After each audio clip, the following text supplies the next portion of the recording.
I took my dad's ashes to the utility office to prove he was dead. It led to a very strange situation. My father died on Father's Day in 2012.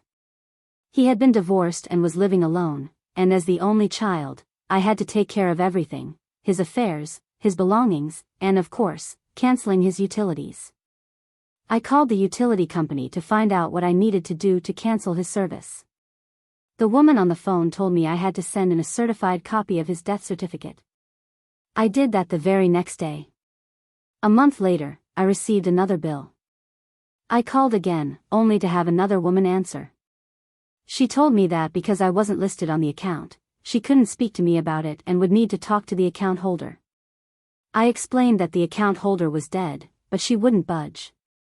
She insisted that I schedule an appointment with a supervisor.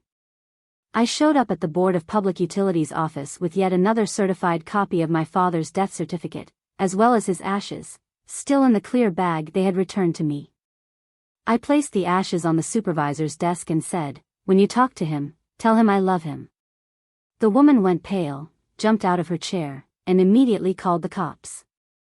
When they arrived, she claimed I had assaulted her, and yes, my father's remains were still sitting on her desk with the death certificate.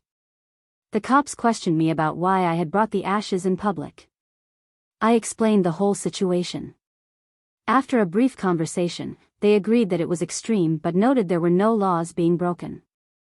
Meanwhile, the supervisor and her boss stepped aside for a private chat. When they returned, the supervisor's boss was all over me, apologizing profusely and finally getting everything sorted out. But that's not where the story ends. A few days later, I had to call back to transfer the utilities into my name.